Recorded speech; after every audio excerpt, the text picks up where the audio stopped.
I pledge on behalf of the NDC that we shall, within 1 year of being in office, pay all funds that have been locked up with the collapsed financial institutions. Tonight, President Mahama misses his 1 year promise to pay customers of collapsed financial institutions with over 10 billion cedis still outstanding, as victims express fear the debt could be written off as bad debts by the government.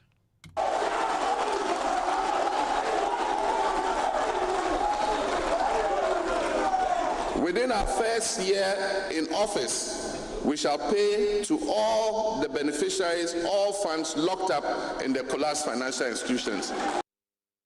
Now, 16 months on, their money is still locked up and losing value, with some victims losing their lives and others struggling just to live. Nothing is working. Life is tough. Even paying the children's school fees, it's not easy. And sometimes I even cry because of my mom, because she has to buy pampers, for somebody who is sick for so many years. And you yourself, you are 77. It's not easy. Is it that the president lied on his way through to ascend to the throne of presidency? Now, 2 budgets later, the position of the finance minister says government doesn't have the money. I think government has no business in going into that and be taking those responsibilities to pay. In fact, we do not even have the money to do that. So will the customers get paid? We delve into this matter here on Top Story.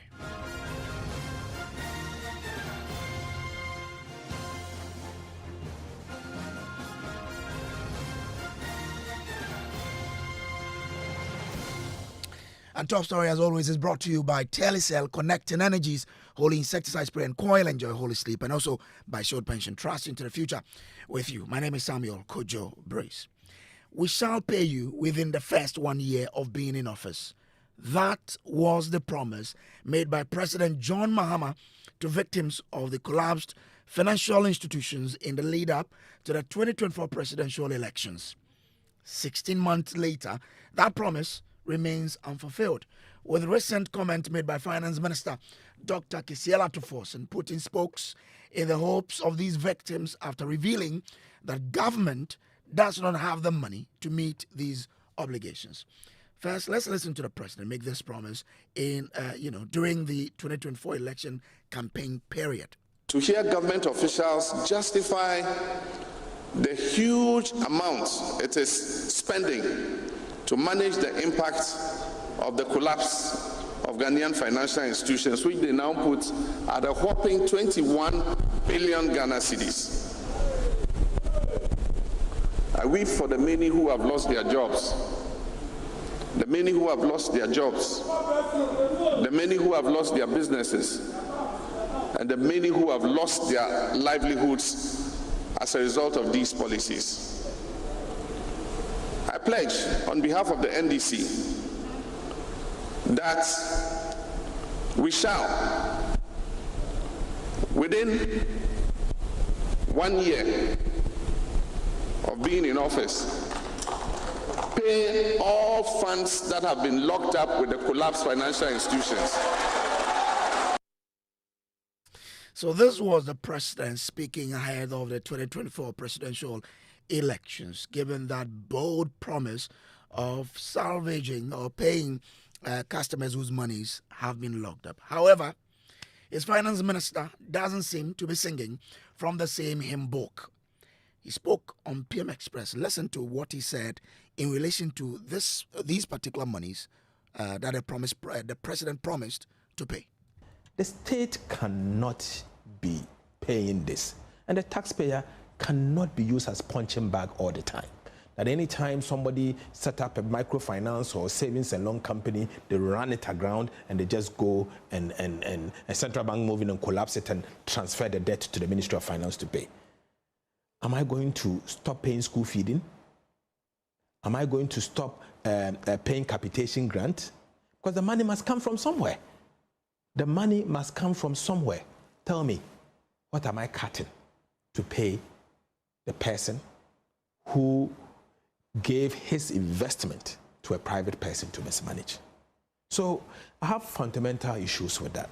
I think government has no business in going into that and be taking those responsibilities to pay. In fact, we do not even have the money to do that.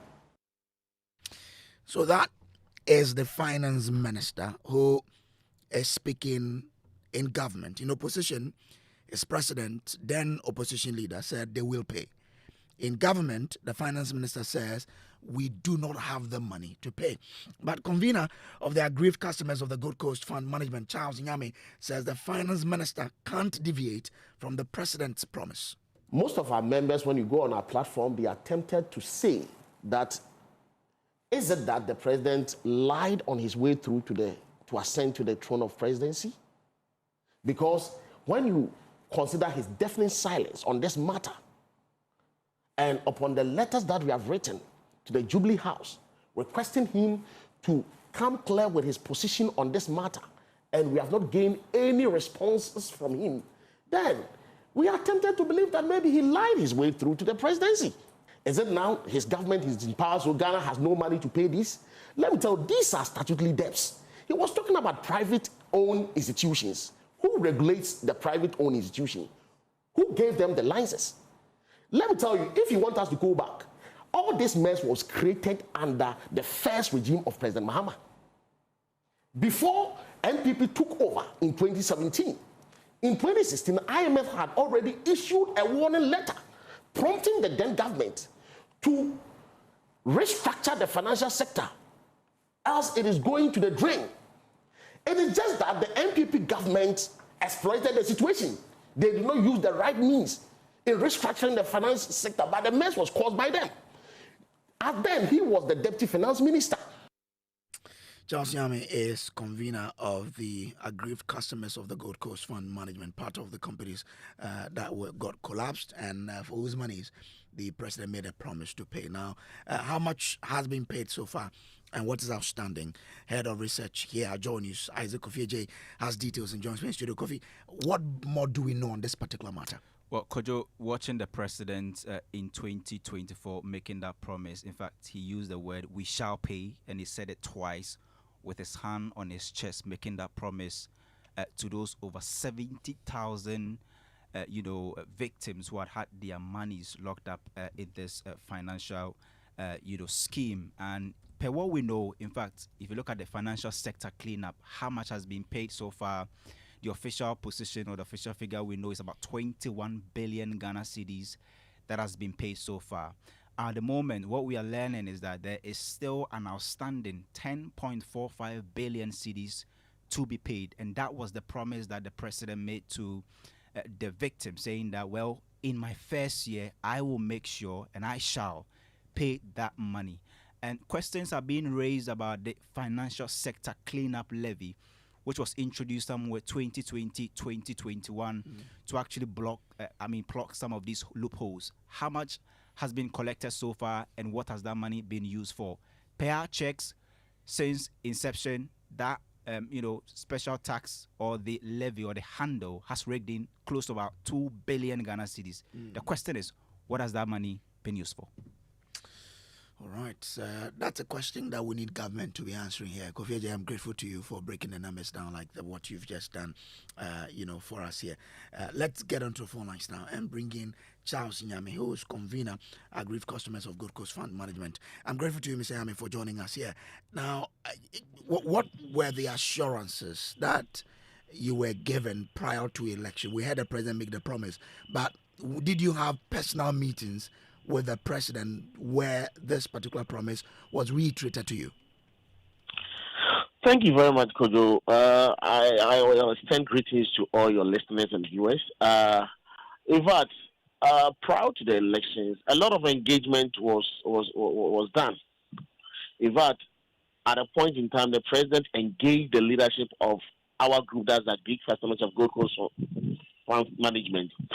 And upon engagement, we got to know that the president understood the situation very well. And we also told him that we are going to vote for whoever that has the capacity and the mandate to pay. So if you have promised us to pay the money, we are also going to rally our people to vote at your direction so that you get the nod to become a president and you pay us our money. So we believe that it is upon this engagement that necessitated the president to come out with a bold statement assuring the whole public and the whole country that his government will pay. And we were expecting his government to do so. So when they took over in the 2025 budget, we saw allocation of about 8 billion that was allocated for statutory legacy arrears, payment of legacy arrears, for which they cited the revamp of NIB and ADP and the payment of victims of financial cleanup exercise. So we thought that the government was going to do just as it promised. But we follow up for the disbursement, and the feedback we got was that part of the amount was not captured in the appropriation bill. But we are in this country, we saw monies being released out of that same allocation to support NIB Bank. So we left it there. So proud to then we quickly wrote a letter to the finance minister to come and clarify their position on our payment, because this is the feedback that we are getting, that the appropriation bill did not capture part of the allocation, so they couldn't pay us. We wrote several letters. We did personal follow-ups and follow-ups with other letters, but excuse me to say that the finance ministry didn't have the courtesy to respond to any of our letters. Then we wrote to the Jubilee House, to the Chief of Staff, prior to the 2026 budget, reading of the 2026 budget. We wrote to the Chief of Staff to prompt the Finance Ministry to include our allocation for payment in the 2026 budget. When we did that, the Jubilee House wrote to the Finance Ministry, citing our letter and our request, and prompting the Finance Minister to cooperate to cooperate in our request. Then a copy of the letter was sent to us. So we were waiting to see something in the budget, the 2026 budget, for our payments, and we didn't see anything. And to our utterly dismay, on the eve of the that very evening when the 2026 budget was read, the finance minister was hosted on the PMS Trust by Evans Mensah.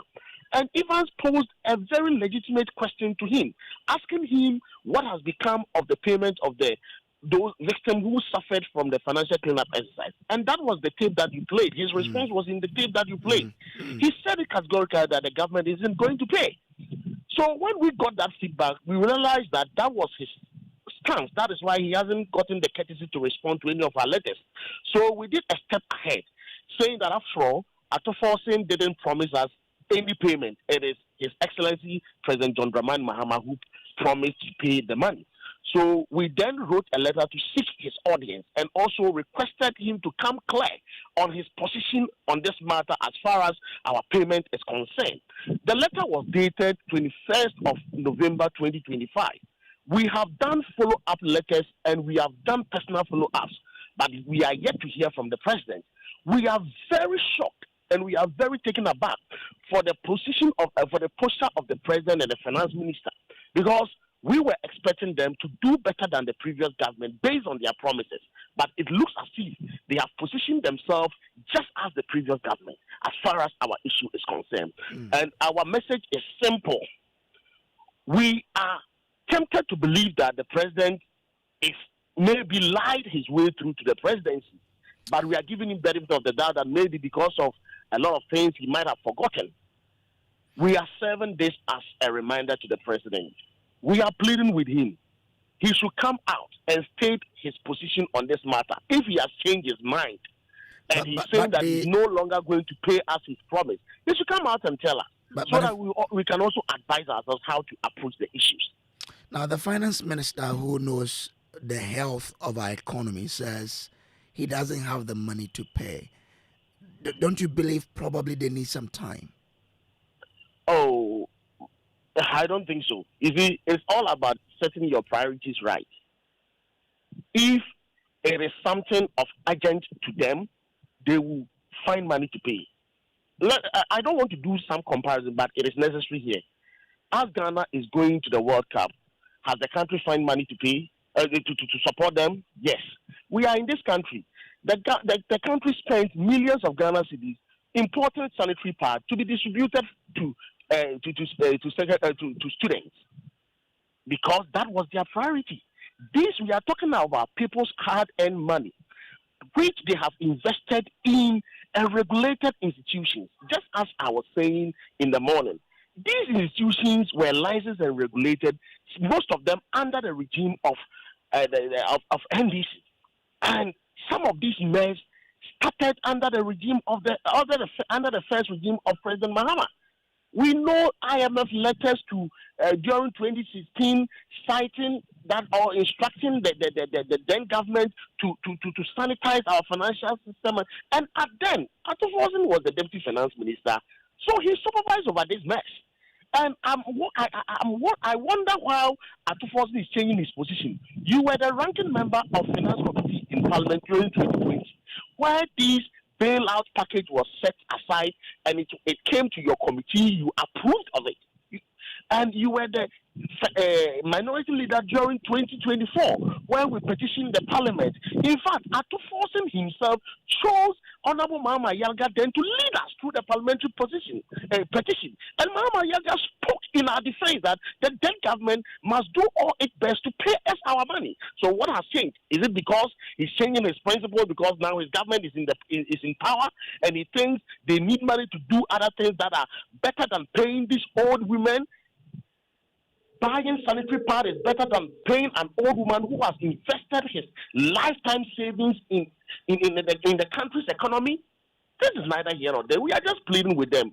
They should find reason and set aside some money to pay us in the coming media budget that will be read in July. If that is not captured, what will you do?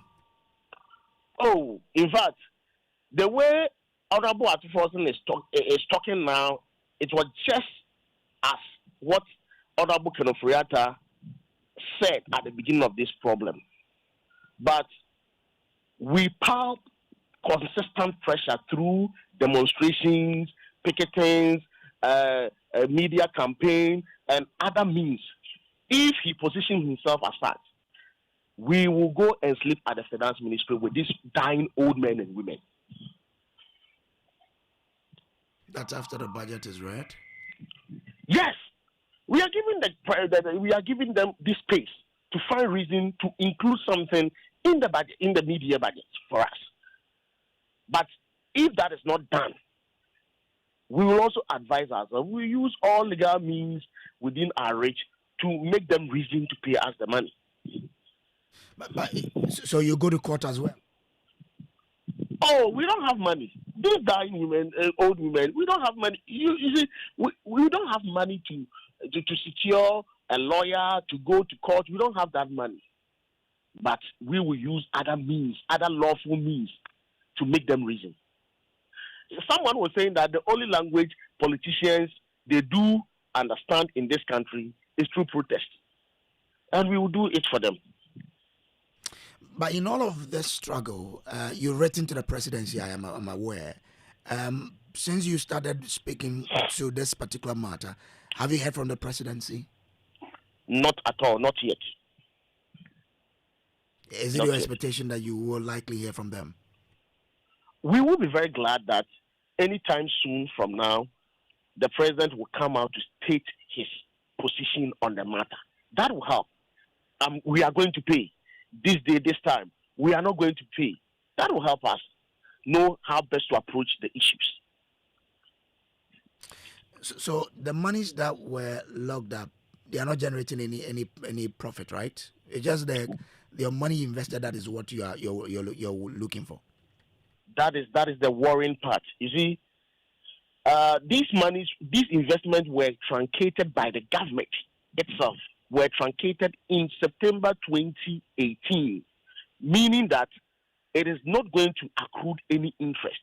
Validation was made and some payment was made. First, it was 50,000, and the latter part, it was 30,000, 20,000, depending on your amount there. But we are talking of amount of, some people have an investment amount of 1 million Ghana cedis, 2 million Ghana cedis, and some even more than that. And if you have paid just 30,000 or 50,000 out of this amount, it's just a peanut. And considering the time value for money, 2018 till 2026, it's about 8 years now. And this money is not accruing any interest. Let's consider inflation and all those stuff. And we are just ready to receive even that amount. And you are not forthcoming. So if government should call you now that they want to have an arrangement with you, what sort of arrangement will you be expecting? Right now, according to the president himself, he said that he's not going to put together any long-term payment plan to worsen the already deplorable living conditions of the victims. These are the words of the president. And we expect him to come out with any payment plan that goes with what he said.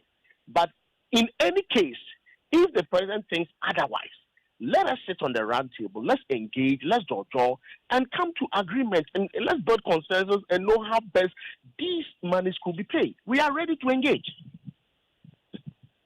How are your members taking the comments by the finance minister, which is, according to you, is in direct opposition to what the president said when he was in opposition? In fact, I wish I could read some of the comments that are on our pages, our group pages onto you. In fact, one man just said that, as for Atofos, and God bless him, we wish him well.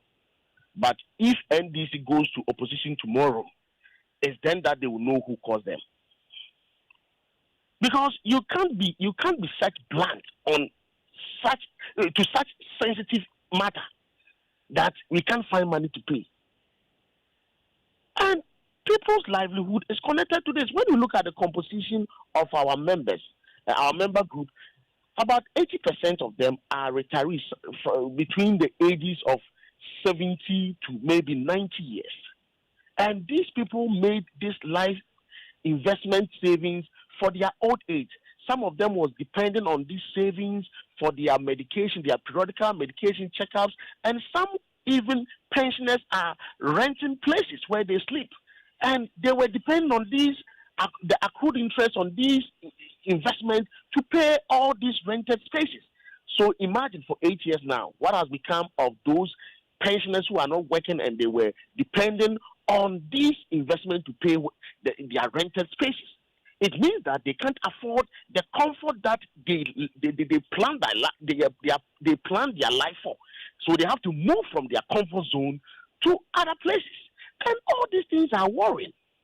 People are dying. People just need money for checkups. There are some people, they have made enough money. They were going to their periodical medical checkups in abroad and whatsoever. And because of this situation, they have to let go and die. So it's a sensitive matter. And we are pleading with the president. We know that since he took over, he has shown a level of commitment that shows that he has a level of commitment to the good of the public. But this matter too borders on his integrity, depending on the assurance that he gave. And we are pleading with him that he should do something as soon as possible. We'll be even very happy if he can come out before the mid-year budget reading. We'll be very happy. Parliament's Finance Committee pressured for the money to be paid in 2024. Part of it. Have you gone back to them and to know what they're also doing to help you now? The Parliamentary Finance Committee? Yes. I know that in the latter part of the NPP government, they were instrumental in getting some part of the monies to you. Have you gone back to them? Yes. You see, after the government changed, we approached Honorable Mahama, who is the current leader of Parliament, majority leader of Parliament. In fact, he was our main spokesperson leading our petition in Parliament. And his suggestion was that, okay, the previous government made an allocation of 1.5 billion in the mid-year budget of 2024. And the payment structure was that it was going to pay in 3 tranches. That the first tranche supposed to be 700 million, the second 400, the third 400 million. And these payments supposed to have been done latest by the 31st of December 2024.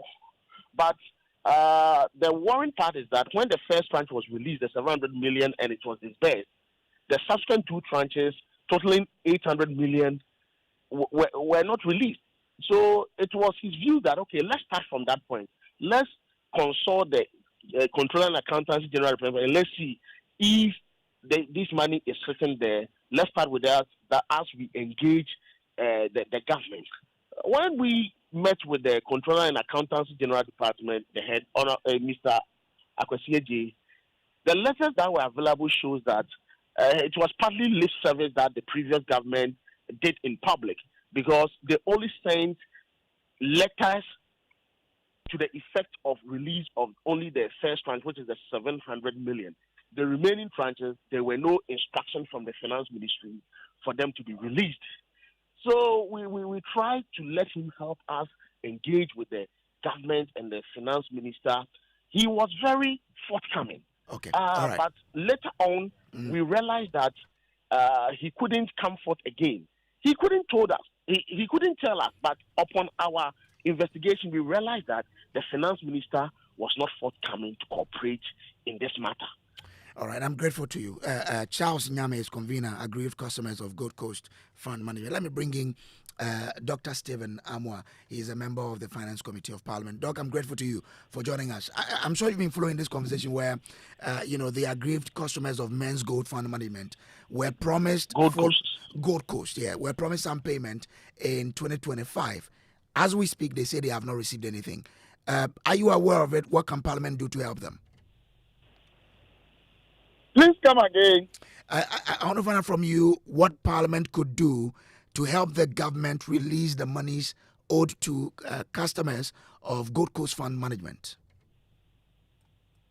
Thank you very much.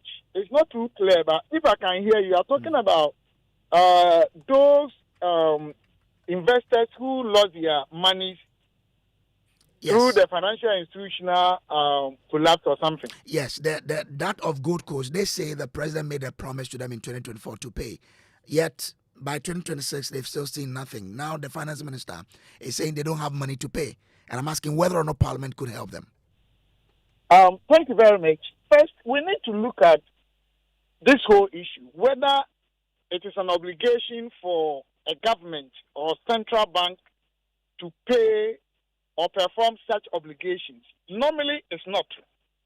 It's not. What the government could have done was to probably, or the government or the central bank could have done was to kind of use we call something deposit protection fund.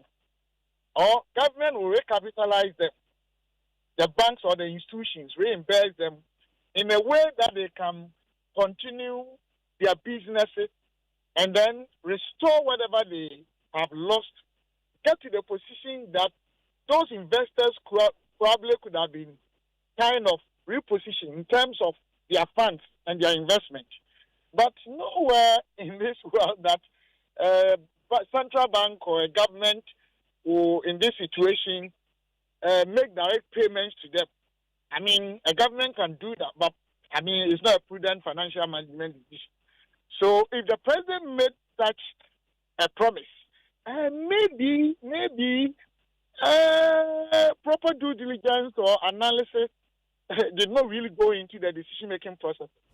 So if now our liquidity situation or our economic situation, the president cannot perform his obligation, I think what we can do is to find a means to make sure if that institution is still alive, reimburse the institution, recapitalize it in a way that it will continue its business or resume its business.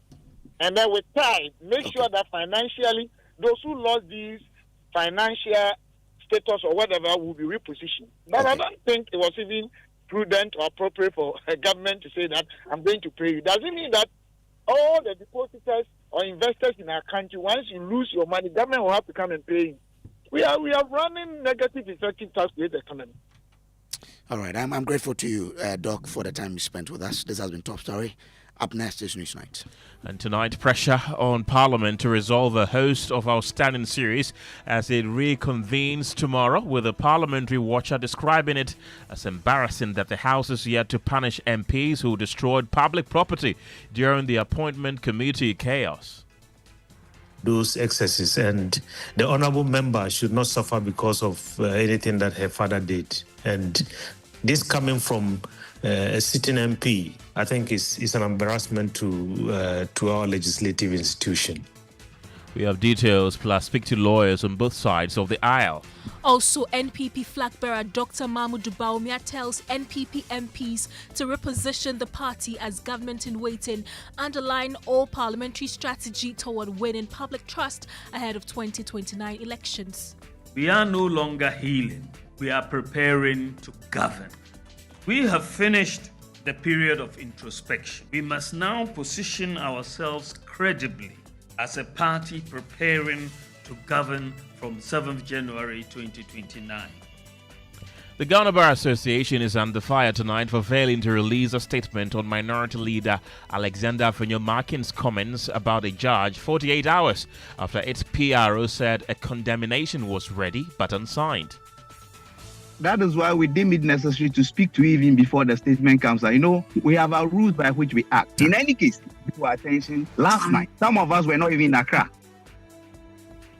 Government Communications Minister Felix Kwachiofosu says the delay proves double standards, arguing that the GBA moves fast when non-MPP lawyers are involved. We speak to leadership of the bar in business. Monetary Policy Committee of the Bank of Ghana keeps policy rate at 14% as it takes steps to minimize impact of Middle East crisis on economy. In sports, Black Starlets to take on South Africa in must-win AFCON clash. And later, Ghana begins evacuating 300 citizens from South Africa tomorrow as xenophobic attacks escalate, to go live to Pretoria and engage Ghana's ambassador on final preparations as government rolls out support and reintegration package for returnees. Also in the bulletin, we'll tell you about a young lady holding family to choral music at a time when many of her contemporaries are moving toward fast-paced genres. The elements used to compose such music are very tough and strong. The melody, the harmony, the lyrics, everything that goes into it, the development. When you sing them, you feel like, oh, everything that I wanted to say has been covered. The latest of these and many other stories are coming up in the next 60 minutes. Feel free to be a part of the show by sending us a WhatsApp on 055 11 11 997. My name is Kenneth. Gyasi. My name is Gemma Appiah. Details after this. There are many reasons to connect, and it's all to put smiles on the faces of those you love. Daddy, thanks for the tea cash, okay? I love you. That's my daughter, Angela. Caring for my parents, that's my duty. I also get to pay my utility bills easily with Telecel Cash. And to the suppliers at my shop, hello, sir. Telecel Cash payment received right on time. Thank you. I get to make them smile because I can pay to my suppliers' merchant numbers, even on other networks directly. My dear ones, we keep the connection stronger when our family, friends, and business relations are happy. Live on cash, enjoy convenience, and make those who matter smile when you send them money with Telecel Cash. Telecel, connecting energies. Couldn't sleep at night. Mosquitoes will be whining my ears, bugging me all night long. Till I got a remedy. Now I'll be spraying them away with holy insecticide spray. I go spray them away with holy insecticide spray. When I sleep, me dana mada with holy insecticide spray. Holy mosquito coil, holy multi-purpose insecticide spray. Ghana Kron Kron. For bulk purchase, call 0302 681582. This advert is FDA approved. Son, we are so proud of you for setting up this hospital. I really love those hospital beds and waiting chairs. By the way, did you import them? No, Dad, I didn't. I actually got them from Kindle Books and Stationery right here in Ghana. Wow. We also bought our office supplies, safes, executive desks, and chairs from Kingdom, and they gave us expert advice on how to set up our office. Guys, that makes 3 of us. I also got our sofa and bedroom sets, plus our dining hall furniture for our new home from Kingdom. Wow, Mom, that makes 4 of us. I usually get my stationery items from Kingdom. Kingdom. And my teacher also mentioned that our classroom furniture was provided by Kingdom. So there you have it. Whenever you're thinking about setting up an office or acquiring furniture for your home, etc., Kingdom Books and Stationery should be your first port of call. With over 40 years experience in the industry, we stock and supply a wide variety of globally sourced office and home furniture, stationery and equipment. Visit our head office, Takweje, Osu near the Osu Cemetery, Temania Community 4, Takoradi opposite Vijay Mays Plaza, Cape Coast University Bookshop, Spintex Road near Absa Bank, Atomic Centerpoint Mall, Winneba University Campus, KNUST, the University Bookshop, and Santasi in Kumasi. You can also visit our shop online, www.kingdomstoreonline.com. Hurry while stock lasts. For further inquiries, contact us on 050-162-0810 or 0302-764-101. Email info@kingdomgh.com. Kingdom Books and Stationery Limited, where quality and affordability is assured. Terms and conditions apply. Good evening. With barely 24 hours for Parliament to resume, there's pressure mounting on the House to resolve a litany of outstanding issues before the House. Parliament is yet to find the MP who called Kole Klote MP Zaneto Ajiman Rawlings, daughter of a Medra, and punish MPs who destroyed public properties during the appointment committee chaos. Well, this meeting of Parliament is also set to be dominated and perhaps overshadowed by the arrest and detention of Asante Achim North MP Kwame Ohene Frimpong. We'll hear from Executive Director of the Africa Center for Parliamentary Affairs, Dr. Rashid Rahman, who has been criticizing the House. But first, listen to the Speaker of Parliament vowing to go after the MP who called the Kole Klote MP daughter of a Medra. I extend my deepest apologies to Honorable Dr. Zaneto Ajiman Rawlings, Member of Parliament for Klote, Her Excellency Nana Kunedu Ajiman Rawlings, former First Lady of Ghana and widow of our late illustrious President, the family, the chiefs, and all the good people of Anglo Duko and Angloland. No one serving their country should have to endure such indignity. Consequently, a formal investigation has been initiated to determine the identity of the member who made the comment. Subsequent to which, in line with standing orders 218 and 219, Committee of Privileges and Immunities and Ethics and Standards shall be called upon to consider the referral and report to the House. The spirit of honor, accountability, and decorum, I advise the member responsible for the remark to within a week choose the path of honesty, mere culpa, and opt for a plea bargain. Taking this step would demonstrate good faith and respect for parliamentary dignity rather than awaiting the outcome of the ongoing investigation, which will ultimately uncover the member who made the statement. I take a very serious view of the matter, and failure to take advantage of this window of opportunity will lead to dire consequences if finally unraveled. And with Parliament set to resume in a matter of hours, the House is yet to hold a number of MPs who destroyed public property during the chaos that rocked the Appointments Committee. Parliamentary Affairs correspondent Kweku Asante reports. What began as a routine sitting of Parliament's Appointment Committee quickly degenerated into one of the most disgraceful episodes in the history of the House. There was a simple disagreement over how many ministerial nominees were to be vetted. We agreed on 4, we have done 5. Let's you understand, otherwise it will not happen. But instead of resolving the matter through dialogue, the MPs decided to trade blows instead. For those of you whose memory of the incident may be hazy, this is a reminder of a bit of what transpired. Well, it's chaos. The table have been turned. It's chaos, it's chaos, it's chaos, it's chaos. The table have turned. More microphones are falling to the ground and things have been destroyed. The table has broken. The table has been broken with public property being destroyed. The following day, Speaker of Parliament Alban Bagwin responded forcefully. He announced stiff sanctions. 4 MPs identified as having played a role in the chaos were suspended. Let there be no doubt, Parliament's credibility has been seriously undermined. Consequently, the following members are suspended from the sittings of Parliament for 2 weeks. They are 1 and 2, the 2 chief whips, Mr. Roxon Nelson Eche, Kwame Dafiamakpo, and Mr. Frank Ano Dompre. 3, Mr. Alasan Suleimana Tampuli. And 4, Mr. Jerry Ahmed Shaib. In a dramatic turn of events, the Speaker later reversed the suspensions, and it followed appeals from both the minority and majority leaders. Today, I, on behalf of my caucus, would want to assure the public that such an action will not be seen in the public space again.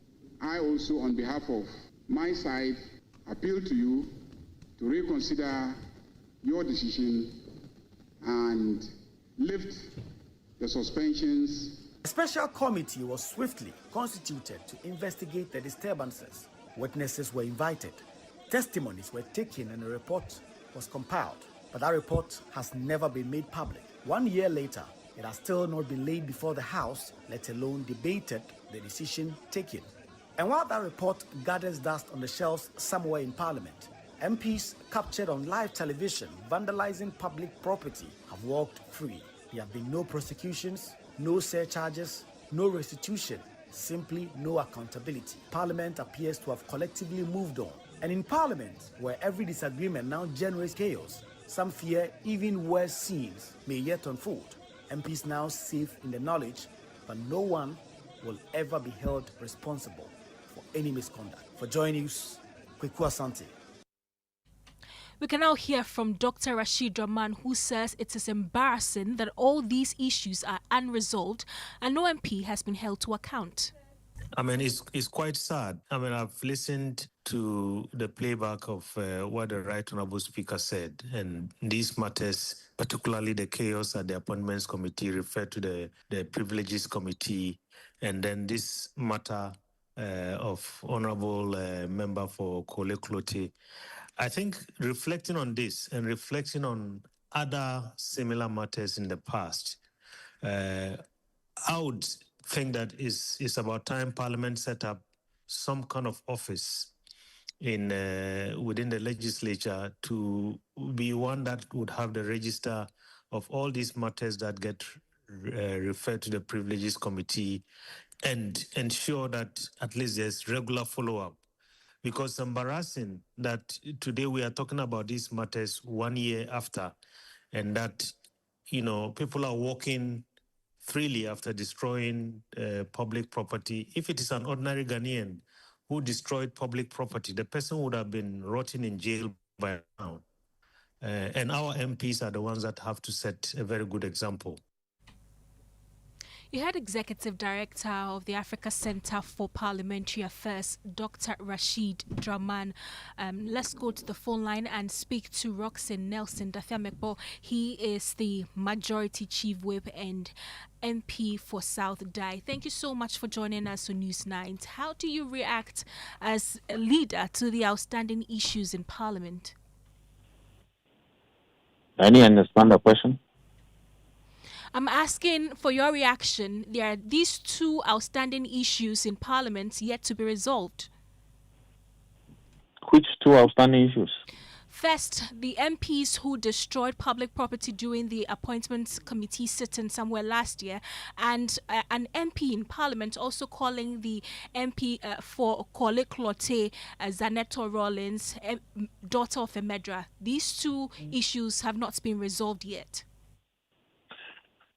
Joy, I think sometimes you sensationalize matters unfairly. So let me set the record straight. One, the adult committee had been set up by Parliament to look into the issues surrounding the chaos during the vetting in 2025. That report has been ready for laying and for debate and adoption by the House. We'll be resuming tomorrow. If Parliament is ready for that to be taken, it will be taken. So I don't think that there should be any fuss about it. Two, regarding the colleague who called the Honorable Dr. Zaneto Ajuman Rawlings as the daughter of a murderer. Speaker had cause to pronounce on this matter. And so I'm surprised that Joy didn't pay attention and still consider that it's a matter of standing. Now, Speaker came out to say that they have deployed institutions to look into the matter, even bringing in external bodies to investigate the matter. But the cameras within the chamber couldn't capture the person who uttered these words, particularly because at the time these words were uttered, it was a colleague from our side who was on his feet and contributing towards a statement on the floor. So the cameras in the chamber are designed in such a way that when somebody is legitimately given the floor to speak, every camera focuses on the person. So if something is said outside of the person who has the floor, unless a private camera captures the person, it's difficult. We even fell on some of the press houses who had cameramen on the floor at the time. None could provide the video. Also, particularly because when the person uttered the words, he didn't say it into the microphone. It was just a shout across. Everybody heard him. Everybody heard it in the chamber. Everybody heard it outside, especially those who were listening to proceedings that day. But these matters are about evidence. If we go before the committee, we are supposed to tender a hardcore evidence showing the person actually saying the words. We couldn't. So it's part of the lapses that Parliament is dealing with, to provide cameras that will be on standby to capture every other movement or activity on the floor. And so Speaker lamented this problem and then ended it there. So if Joy is still happy that this is a matter outstanding, it's as if a committee had been set up to look into it and has not returned with a report. But that wasn't the case. So we can let that matter die. Now, what is the major business expected for this meeting? Okay, so this meeting, government has a lot of businesses to conduct. The private members' business I can touch on later on, but let me quickly zoom into businesses that will be conducted by government. So, for instance, the Ministry of Defense will be submitting the National Defense Investor Bill 2026 to the House for us to consider and pass. The Minister of the Interior will be submitting the Community Service Bill for us to consider and pass. It is to decongest prisons because, and also particularly for such minor offenses like petty TV, when people are convicted and sentenced into custodial sentences, we think that they should be engaged in community services, sweeping the streets, weeding around state institutions, clearing our roads, filling potholes, rather than being confined into some room in some prison. So that will be done. Then the Minister of Energy will introduce what we call the National Petroleum Authority Bill to overhaul the NPA legislation. And that will also be done as soon as possible. Then the AG, the Office of the Attorney General, will be introducing what we call the Tribunals Bill to establish special tribunals to deal with some of the special offenses that the Chief Justice recently outlined some special calls for them to handle, like environmental crimes like Galamsey and all those. Then again, the AG will be introducing a legislation to overhaul the IOCO Act. So that will be done. Then most importantly, the AG again will be introducing what we call the Conduct of Public Officers Bill. You know, there's been a very heavy call for Public Officers Act to regulate the conduct of public officers, especially regarding declaration and publication of assets when persons occupy public office. Then the Ministry of Lands and Natural Resources will be introducing what we call the Minerals and Mining Bill, also to overhaul the substantive legislation, because there's been a lot of amendments to that legislation. We think that it's time to consolidate it.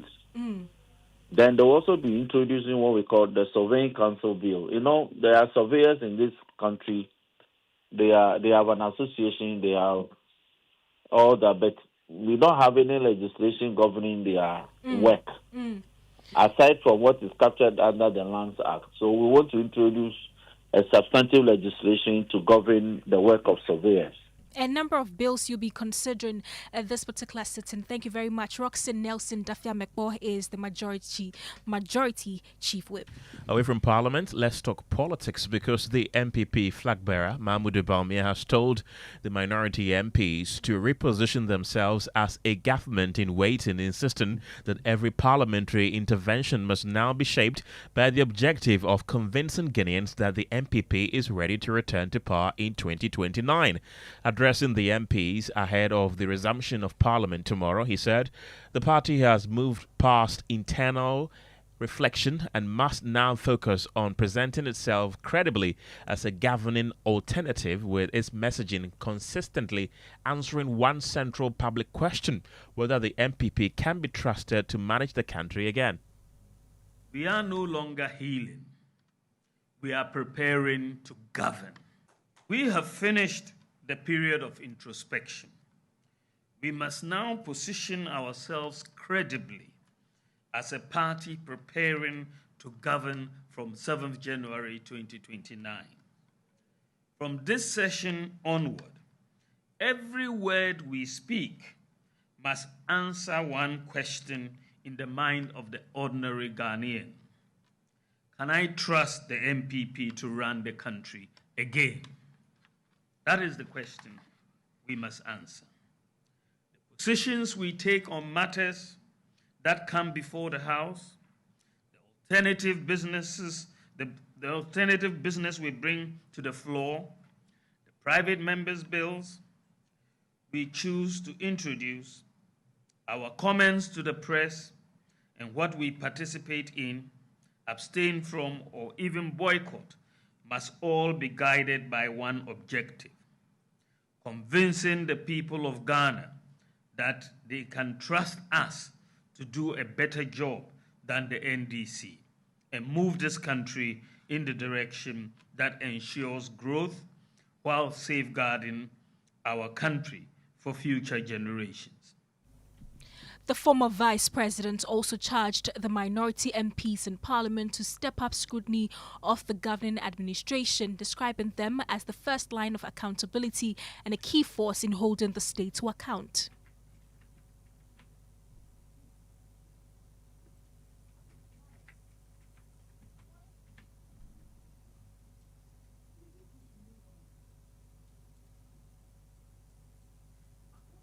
Are the parliamentary face of the hope that millions of Ghanaians still have in the new patriotic party.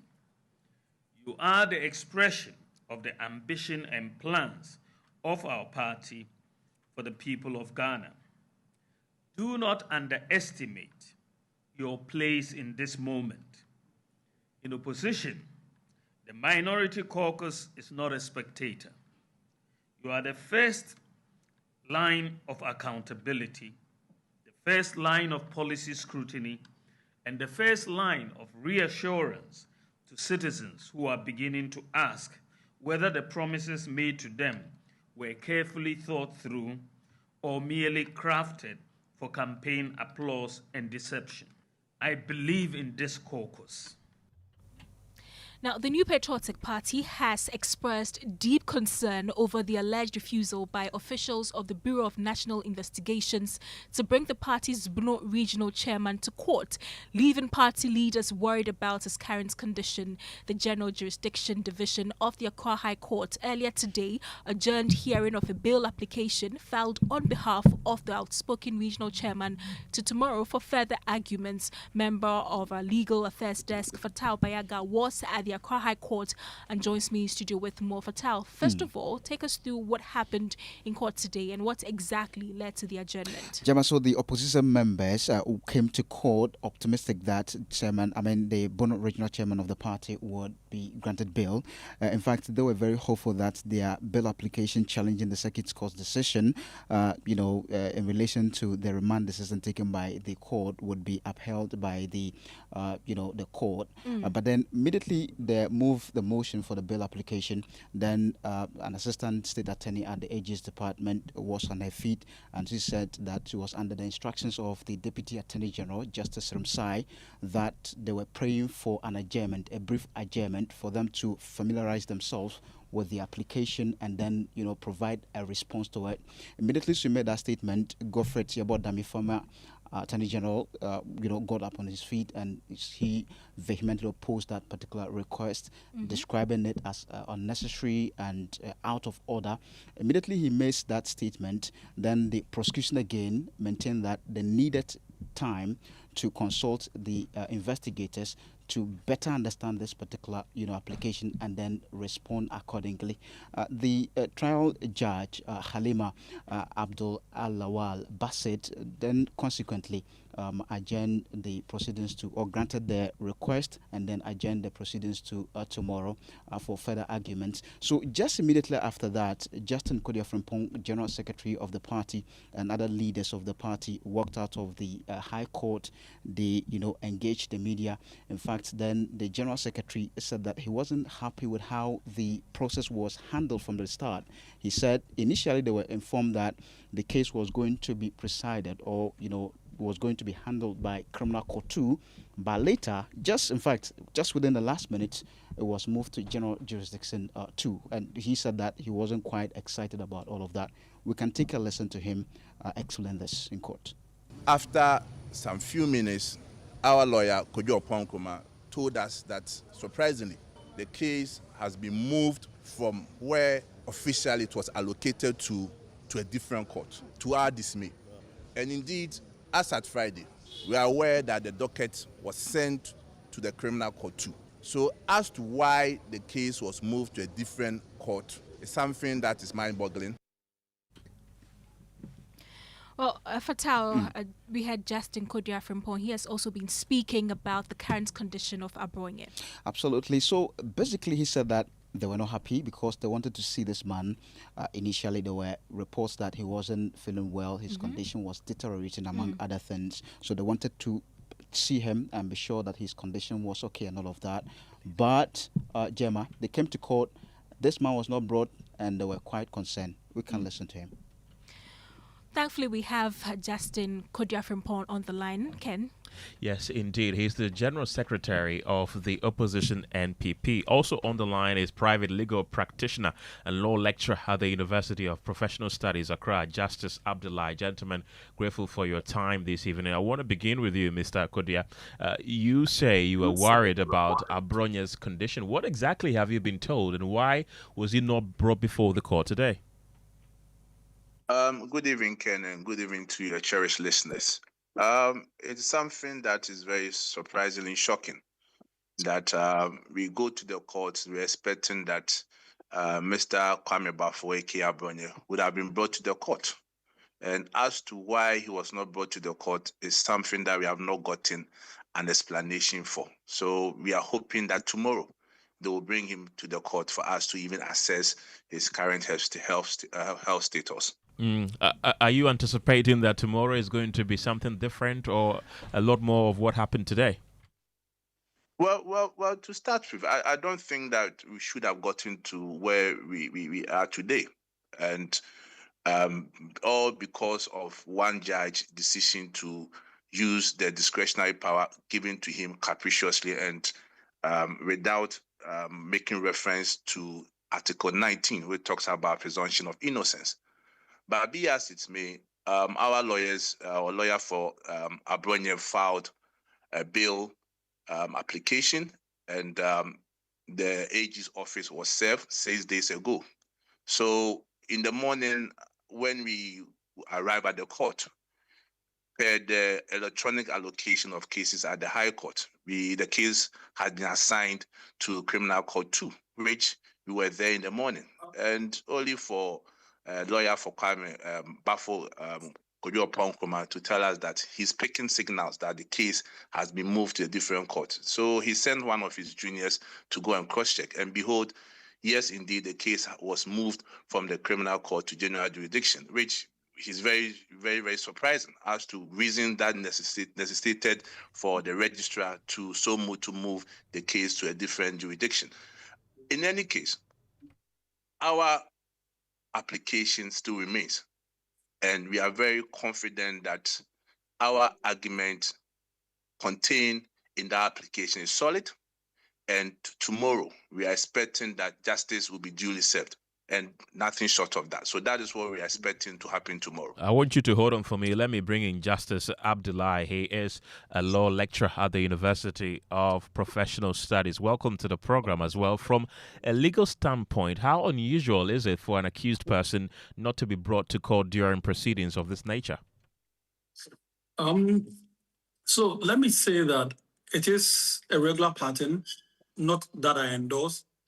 It is not right that happens, but it does happen quite frequently, because typically when you file an application for bail or for any process and the person is in custody, what ought to happen is that the application ought to be served on the AG, and the police or whoever is in charge of the facility that the accused person is being held ought to be informed, so that they will be aware of the pendency of the application, and then take steps to bring the person on that day at that time.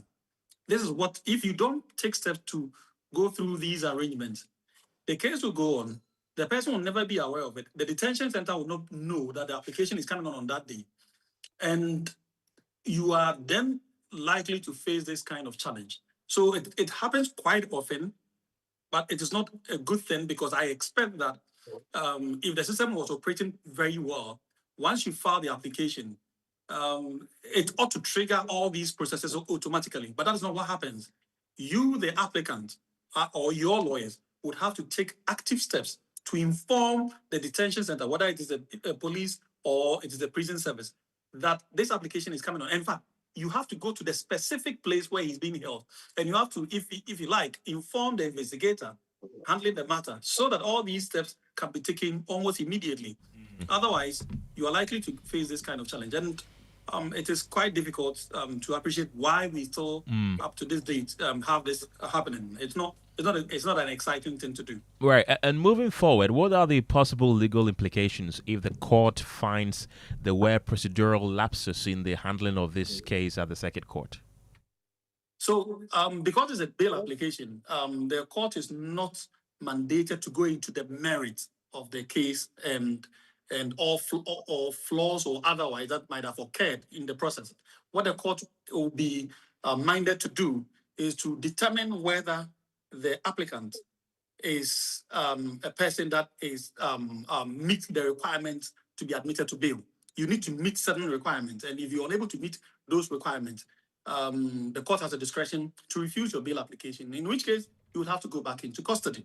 And so you would have to convince the court that you meet the standards set by law to be admitted to bail, notwithstanding the fact that the court has a discretion to admit you to bail or not. Justice Abdullah is a private legal practitioner and also a law lecturer at the University of Professional Studies in Accra. Justin Kodia Frimpong is the General Secretary of the opposition NPP. He's also part of this conversation. Are you concerned that this development could heighten political tensions? And really, what steps is the party taking to ensure calm, especially among your supporters? Hello, Mr. Kodia, do I have you? Yes, you do have me. Yes. I'm asking if you are concerned that this development could heighten political tensions, and how are you calming your supporters, really? Well, it depends on how the state conduct itself. Because if at the end of the day, justice is seen not to be served, certainly to heighten tension. Because as my colleague just rightly said, it depends on the case. This is a misdemeanor case. This is not a first degree felony or second degree felony case. And as to the reasons why Abronye cannot be granted bail, is something that we'll be very surprised, because the law should be on the side of the individual. And that is why I make reference to Article 19 of our Constitution, which talks about presumption of innocence, that a person, even accused person, is deemed to be innocent until his case has been determined. And also the law also gives right under Article 14, the right to liberty. So if a case has not been heard and determined, therefore he is presumed to be innocent. And if you relied on the judgment by the circuit court judge that he's remanding him because he anticipates there's a possibility that he may commit further crimes or further offense when the court has not heard and determined the case, how do you come to that conclusion? And all we know that condition for bail is set out very clearly, that at least he's a person who is likely to appear before the court when needed. Is someone who has a fixed abode. Is someone who is well known, and a person that at least we cannot attest to that Abronye can be found anywhere. In fact, even before the case went to the court, he was granted police inquiry bail, and he was assisting investigation. So when the charge was made, an application was made, it was expected that he would be granted bail, but that did not happen. So at the end of the day, let's understand the case that is before the court. This is not a second or third degree felony. It's an issue of misdemeanor offense, which a bill should not be difficult for the court to grant. Right. Justin Kodua Frimpong, thank you very much. He's the General Secretary of the opposition MPP. And earlier we heard from Justice Abdullahi, who is a lawyer. Musa Abatwa in Aswasi says the MP who made those unethical and reckless remarks must be identified and dealt with accordingly. Parliament should not hide behind parliamentary immunity to suppress the truth or shield misconduct. Nana from Spintex Road says, did I hear Baumia say they are coming to power in 2029?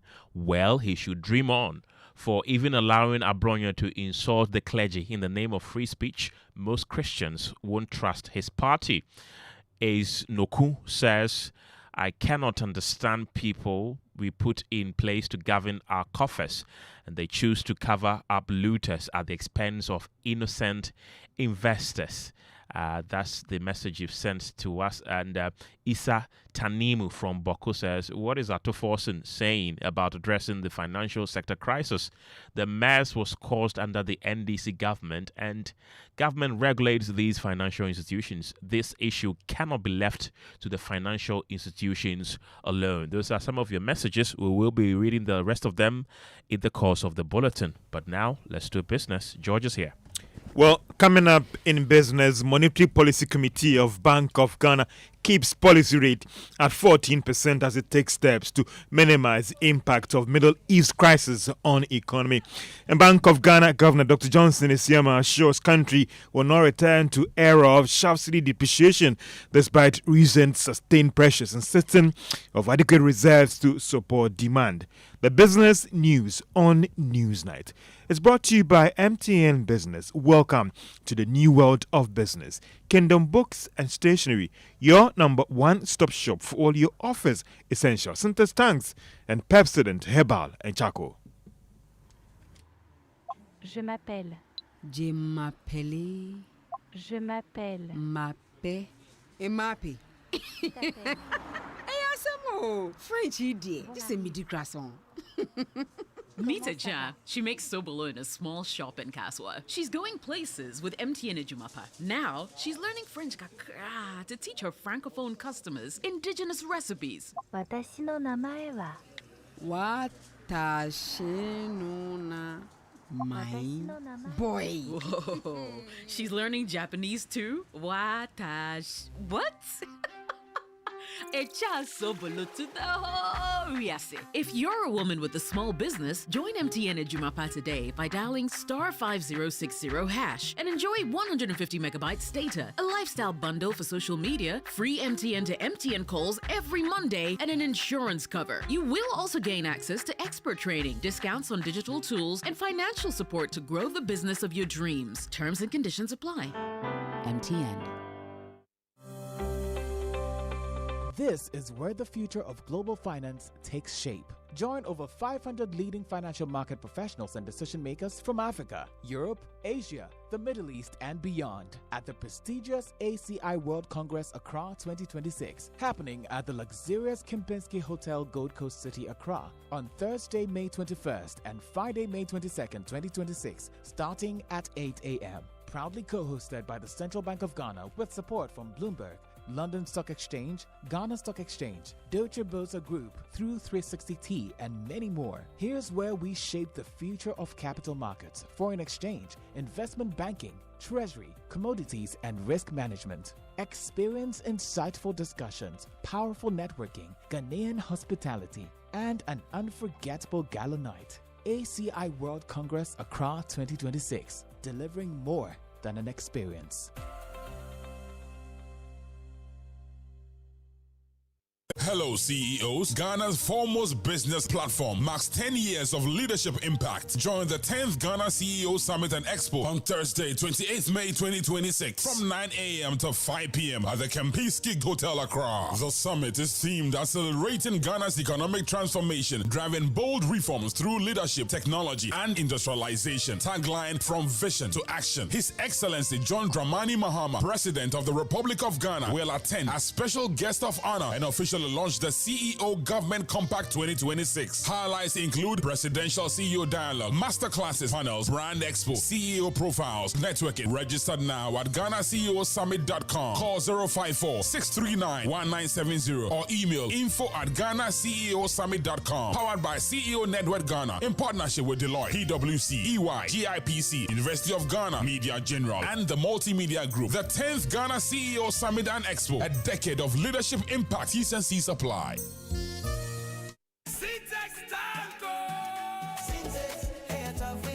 If you want quality, this be where you belong. Hey, tough, hey, strong. Oh, Ghana shout and sing the song.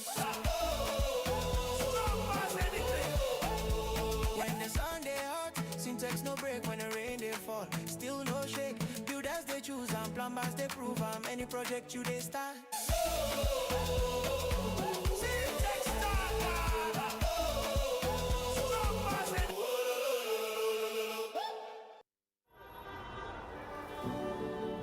Cast your mind back to 2022. The prices were rising. The stress was high. Every liter of fuel felt like a sacrifice. Do you remember who stepped forward first? When others were comfortable with high prices, Star Oil chose you. We cut our own profits so you could keep your AC on, keep your engines running, and keep your life moving without the heavy burden. We gave you room to breathe when things felt tight. Because of you, our star savers, we became number one. Today, the pumps are a battleground. Others are finally cutting prices because they have to. But Star Oil, we do it because we want to. Don't just chase a price, remember a friendship. We were there for you then, and with new innovations coming your way, we are here for you now. Star Oil, still quality and affordable fuels for all.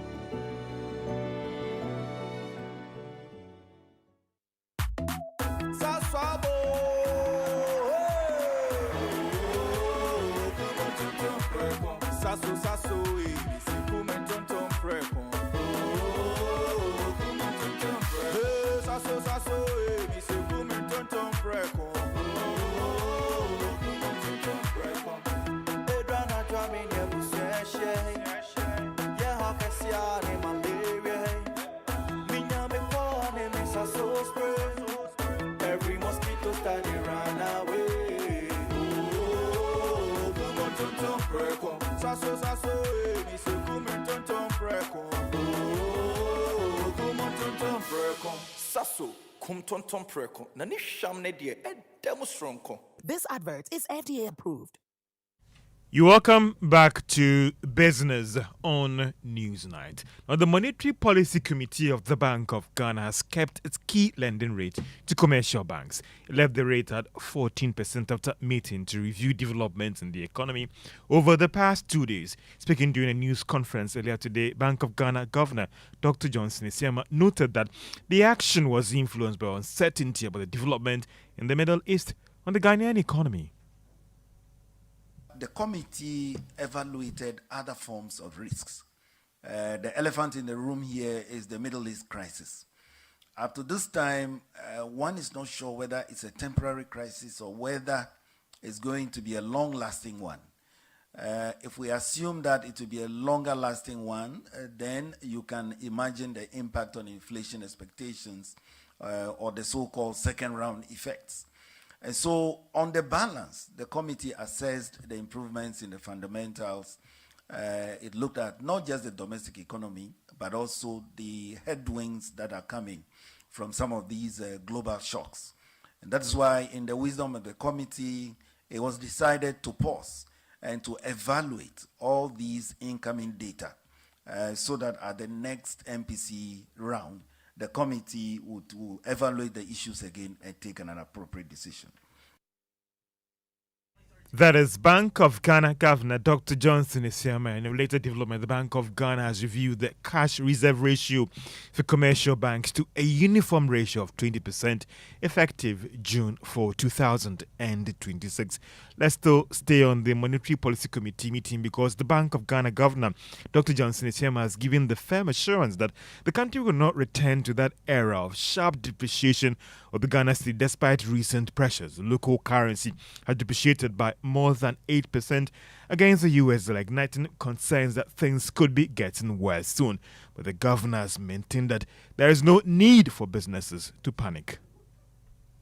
Remember the seasonal impacts as well. You know, we are in the month of May, April, May. This is when publish their accounts. This is when dividend payments are being made, to other countries. When those dividends are being sent out, they don't send cedis. They want to send US dollars. And it's the same demand, it's the same exchange rate that's So it's not surprising at all. We are doing everything we can to stem excessive volatility. The good part of it all is that we have the buffers. We are building on a daily basis. At times you might see the buffers a little, deep. It doesn't mean anything has gone wrong. Remember, it's on a daily basis. Our trade account is improving. And so long as we have the buffers, so long as we continue to add, it doesn't matter. The cedi, let it float, let it move. What we will ensure is that we won't see a return to the kind of volatility we saw in a number of years past. Let's get some quick reaction on the decision by the Bank of Ghana to keep the policy rate at 14%. Dr. Edu Osusakode is an economist. The inflation in Ghana is not too high or is not rising fast to warrant an increment in the policy rate. In any case, one would expect a reduction in the monetary policy rate from negotiating for higher wages. Producers will also increase their prices so that they can maintain their profit. So he was also careful about the second wave of inflation, second effect of inflation. So these two reasons have been given as the rationale behind the maintenance of the monetary policy rate, no increment, no reduction. They want to assess situations, but which I agree with them. So hopefully by July, the war will be over, and then we all know, someone will say our smoothness level, will know what will happen, whether they have to adjust it or not. Dr. Edu Osusakode is an economist. To other stories, UBA Group Managing Director Oliver Lauber says stronger partnership between banks and businesses will be critical to sustain Ghana's improved economic situation. Speaking during a customer engagement forum, he says that Ghana's current situation presents opportunities for businesses to expand across Africa. I've seen a great improvement in the macroeconomic conditions in Ghana. Interest rate is low, exchange rate has moderated very well, and inflation rate is all-time low. Confidence has restored. The rating agencies have improved Ghana's rating to B. So everything is looking good for Ghana. This is the time to begin to think about what do we do to sustain these current conditions of improvement in the macroeconomic environment. And one key thing to be done is private partnership. So we as a bank, United Bank for Africa, sitting on a balance sheet of over $20 billion, we can begin to partner with companies and see how can we ensure that we sustain the present improvements in the economy. Oliver Lauba is Group Managing Director of United Bank for Africa. Now, Ghana Revenue Authority has locked up the offices of building materials firm Nyankunto Materials and Hardware Company on the Accra-Yarefa Road for non-issuance of value-added tax. The operation today is part of effort by the authority to ensure full compliance of the country's tax administration laws. So we came down to Oyarifa, Nyankunton Building Materials. They are into hardware, nails and the rest. And for them, no records at all. Nothing to even lead us to something. So we have invited, in fact, we are taking the gentleman we met, who is a Chinese, to our office for further interrogation because we need records to work with. We have sealed off the place, and at the end of the day, when we have interrogated him, then we will know which direction to take. Joseph Annan is the Accra area manager in charge of compliance at the Ghana Revenue Authority, speaking over there. And that's all for business on Newsnight. Let's do sports and the naysayers. Finally, Not London forever. Arsenal has Can't won believe me saying this. the league. And when people behave in a certain matter as if we just came from championship to win the league. Oh, yeah, One you of guys, the most you guys deserve consistent it. teams. You've been consistent for the past 6 in the or 5 EPL. seasons in EPL. Yeah. Yeah. You've been second about So 3 give times us some consecutively. respect.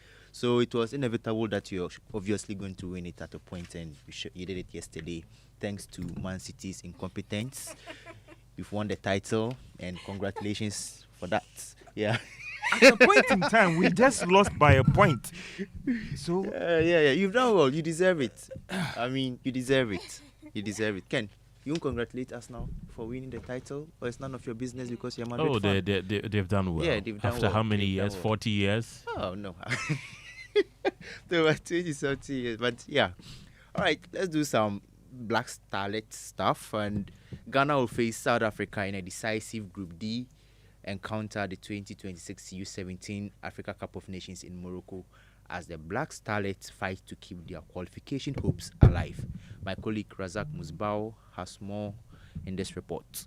The Black Starlets head into the match under pressure after amassing just 1 point from the opening 2 matches. Ghana began the tournament with a 2-2 draw against Algeria before suffering a narrow 1-0 defeat to Senegal.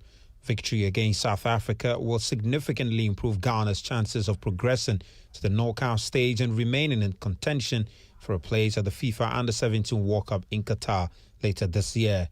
The atmosphere in camp has remained positive despite a difficult start to the tournament, with players showing determination and intensity during preparations for the encounter. Ghana received a further boost ahead of the game after all players trained fully with no injury concerns reported in camp. The squad also received encouragement from Ghana FA President Kenneth Kreku and former Ghana midfielder Bernard Diakumaji before the important showdown. The Black Starlets will now hope to produce a strong display later tonight and revive their campaign at the Continental Championship in Morocco. Also, before I leave, we're just about 10 days to the Hits FM Gyasi. That's happening at the Aviation Social Center. Next week, the Hits FM Gyasi will be happening live there. And everyone should take notes ahead of this big Champions League clash between the Premier League champions Arsenal and French champions Paris Saint-Germain. So the Against Supporters Union especially me, I'll need them in their numbers because we can't let Arsenal go with the Champions League and go with the EPL. No, so right now that they've won this one. I want them to win the Champions. They want Chelsea fans banter them with. Exactly. That's why I want them to win. All right, so over to you, Kenneth. Thank you very much. 48 hours after promising action, the Ghana Bar Association is still silent on comments made by Minority Leader Alexander Fingomarking about a circuit court judge, which were seen as denigrating.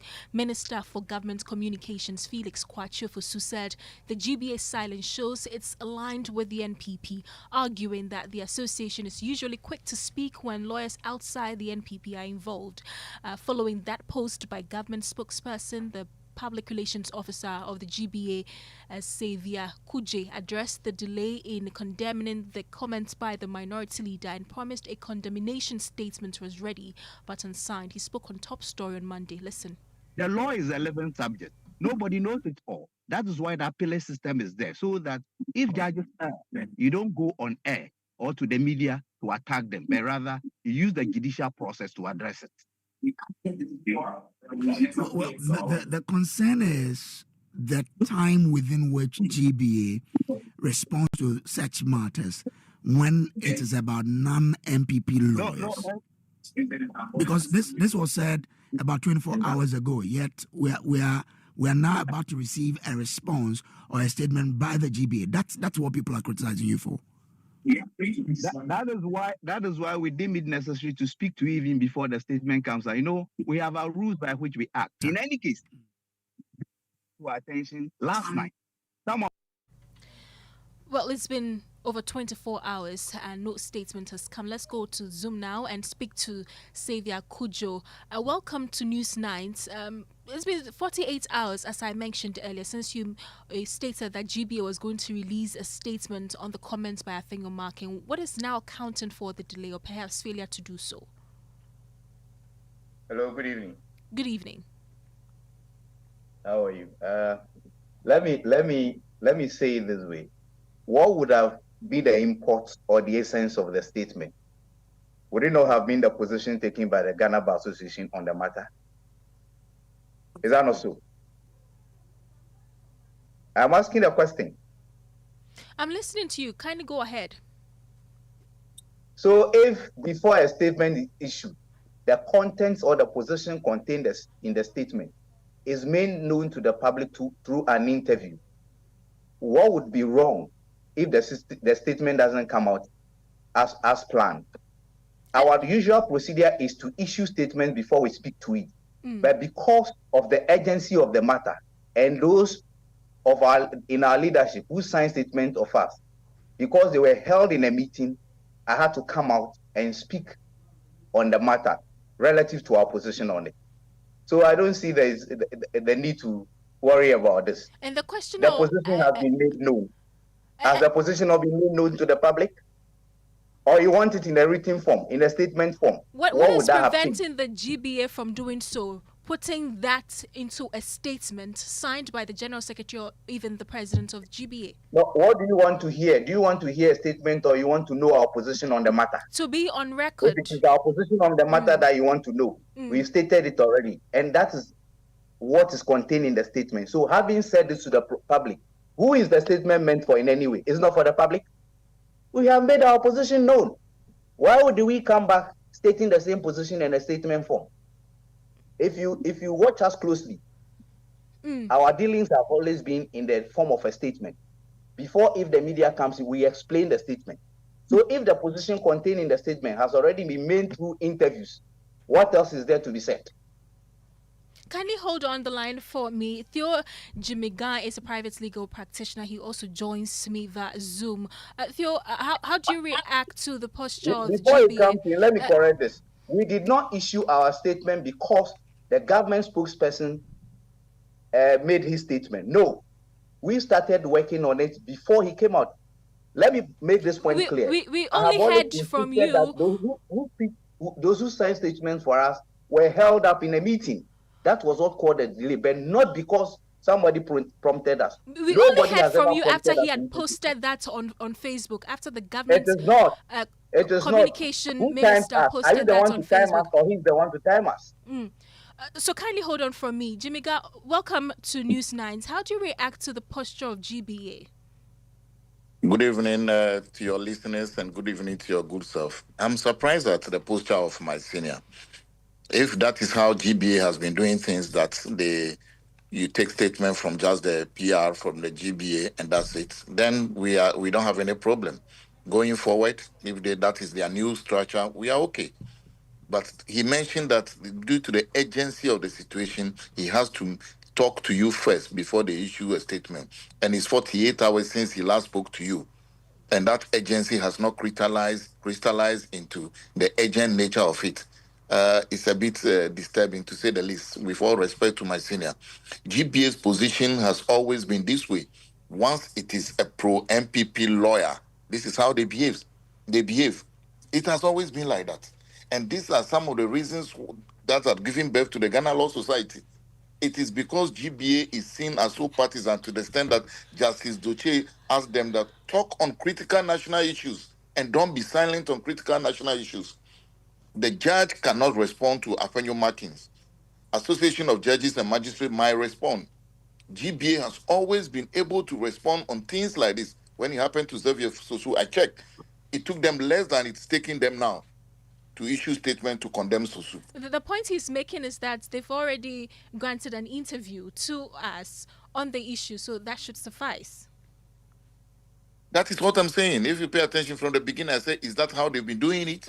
Or that is the new normal? If that's the new normal, then hallelujah, we'll all take it. But if that is not the situation, then there's something wrong somewhere. He told us that they were in a meeting. That's why the statement was not signed. I was on the same platform with him. He said they were in a meeting, then some of them were outside Accra, etc. Come on, senior. We are in a global village now. Some could be in Jamaica, some could be in Venezuela, some could be in Australia. A statement could be issued and signed the same day, no matter where you are. It could be issued and signed within 10 minutes. So the idea that some of them were outside Accra, some were not around. That is why this statement was not released. Look, what Appiah Markins has said, and as a senior member of the bar, is so scandalous and is so tainting on the image of GBA that GBA must, as a matter of urgency, more urgent than what he has told us, be able to dissociate and condemn that activity. And those statements are so bad that they undermine the effective administration of justice in the country. Thank you so much. We are grateful for your time. Theo Jimmy Guy is private legal practitioner and Samuel Kojo is the PRO for the Ghana Bar Association. That's it for Newsnight. Thank you very much for your time this evening. I'm Kenneth, Gyasi. My name is Gemma, Appiah. Don't forget to do the two this evening. Brush your teeth day and night with Pepsodent. Right after Newsnight, though, is Strong and Sassy. And Akofa is looking strong and sassy in the studio. What are we talking about As usual, yeah. So I wanted to first off find out if you've heard of cryptic pregnancy at any point in your dealings. Not quite. I understand the word cryptic. Yes, but the cryptic pregnancy part. Yes. How can you hide a pregnancy, though? So it's something that we're yet to find out. We have this conversation right here on Strong and Sassy. Because I mentioned that in the month of May, we're paying more attention to women and our reproductive health and all of that. And so we'll be delving into it some more right after here.